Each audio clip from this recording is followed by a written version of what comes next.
Today in the United States, details of the upcoming Donald Trump and Vladimir Putin meeting were revealed, including why Alaska was chosen as the summit location. I'll stop right here and say yes. Today, Donald Trump unexpectedly announced that on Friday, August 15th, he is flying to Russia to meet with Putin.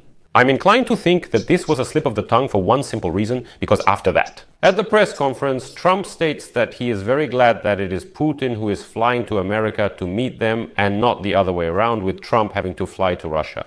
It was probably just a slip of the tongue. If the meeting isn't in Alaska, any discussion of Zelensky's possible participation in the negotiations is moot.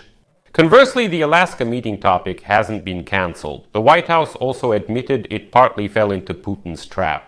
After all, besides the fact that the Russian dictator won't be arrested in Alaska, since the United States doesn't recognize the jurisdiction of the International Criminal Court that issued the arrest warrant, Putin will appeal to the fact of the sale of Alaska to the Americans, as a factor that this so-called exchange of territories in Ukraine could bring peace.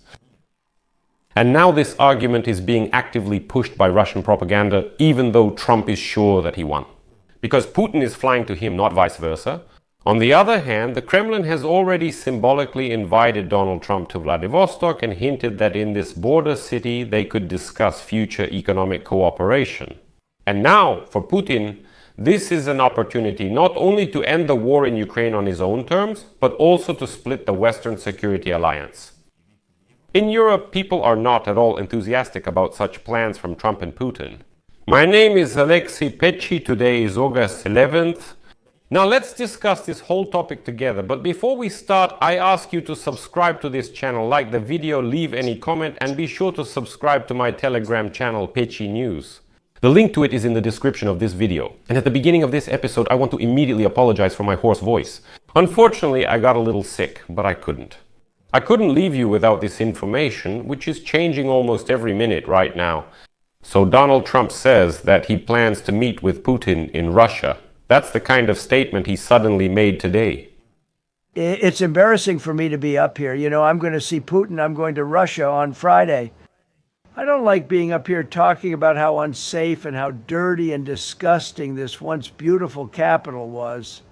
In that case, Alaska is cancelled, as is the participation of President Ukraine, which has been much talked about.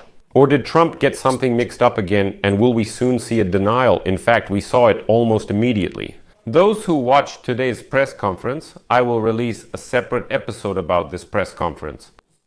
Later, he said that he was very glad that Putin was coming to America and that he didn't have to fly to Russia. So was that a slip of the tongue? For now, let's focus on what is known and confirmed. In recent days, many people might have wondered why Alaska was chosen as the meeting place for Trump and Putin. I noticed how in recent days Russian propaganda started spreading the idea that the sale of Alaska to the United States supposedly prevented a major conflict. Emperor Alexander II's decision was right at the time. Supposedly, giving up territory is a compromise and the right move. And as the Times writes today, when United States President Donald Trump announced Alaska as the location for the summit with the Kremlin dictator Putin. The person who was happiest about this was the Republican governor of that state, Mike Donlevy. And now I'll quote Governor Donlevy. Alaska is the world's most strategic location, situated between North America and Asia, with the Arctic to the north and the Pacific Ocean to the south. Only 2 miles separate Russia from Alaska. No other place plays such an important role in our national defense, energy security, and Arctic leadership. So, unlike other discussed options for the meeting place, which could have been Italy, the United Arab Emirates, or Switzerland, a summit on American soil gives Putin one more important advantage. He does not risk being arrested under the warrant issued by the International Criminal Court, since the United States does not recognize the jurisdiction of this body in The Hague. In addition, it is worth remembering that Alaska was once Russian land, or at least, as the Times calls it, a fragile outpost of the Russian Empire.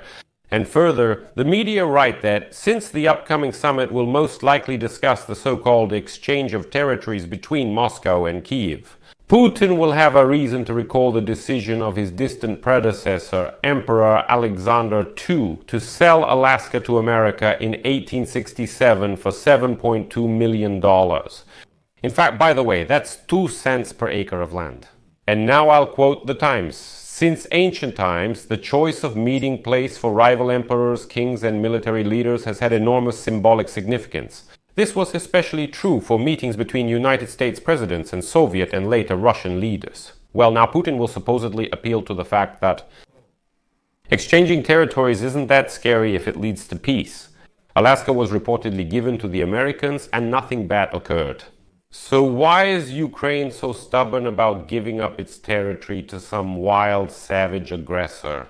Naturally, Putin will stay silent about the exchange, never mentioning Russian territory. For Trump, the key point is that Putin is coming to the United States and Trump is the host, not vice versa. He also got the privilege of being the first to announce the meeting, well, of course, on his own platform, Truth Social.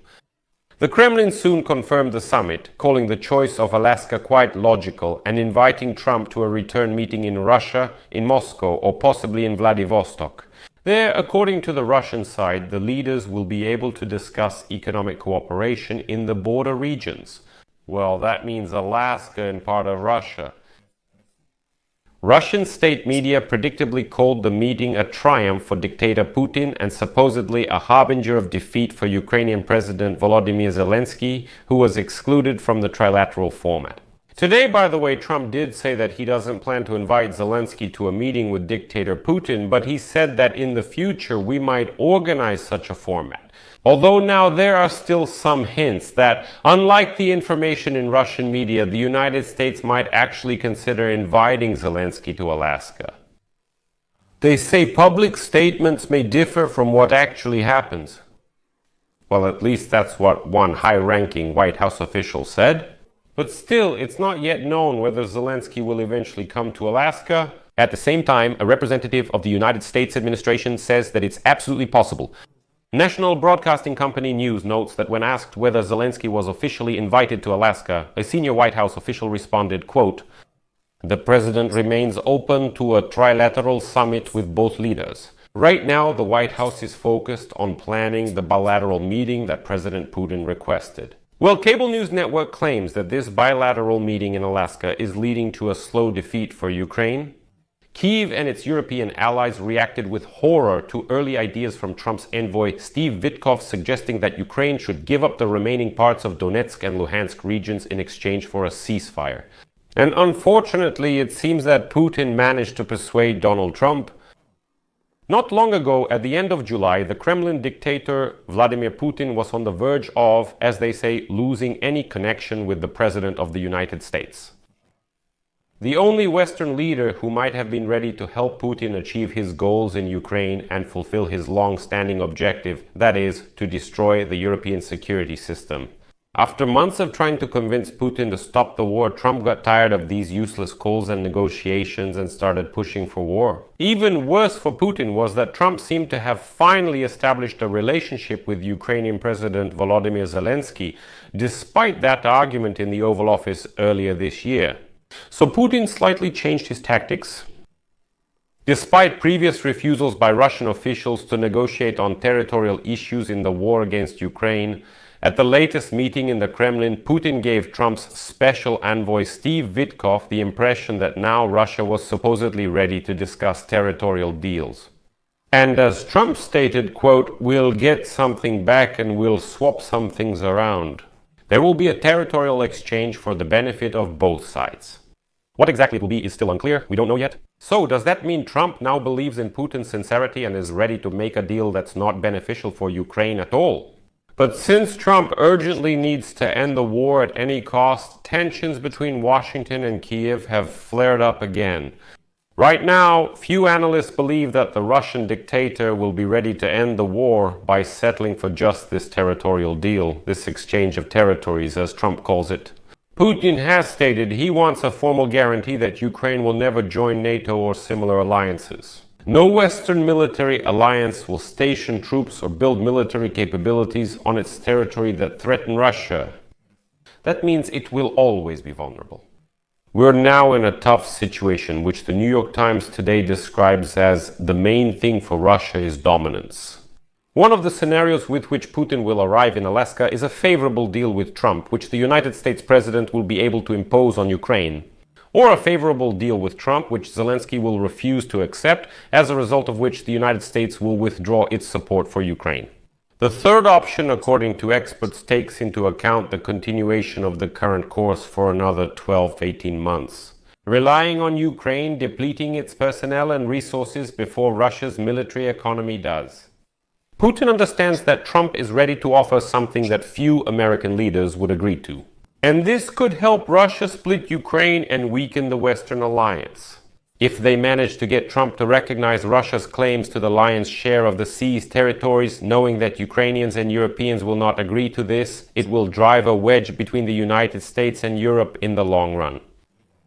But the whole problem for Trump is that he actually wants to end the war. But Putin, on the other hand, wants to strategically reorient Russia. Different goals. That is, Putin will demand a separate place for Russia on the international map. In world politics, he seeks to bring Russia out of isolation and put it on par with the United States of America. To do this, Trump not only has to make concessions such as lifting sanctions, but also in fact take Russia under his patronage. And if Putin doesn't get this, he will continue to manipulate Donald Trump, unfortunately. So I'll leave it at that. Share your opinions and conclusions in the comments below this episode. Subscribe to the channel, hit the bell, and don't forget to like. That's all for now. Take care. Goodbye, everyone.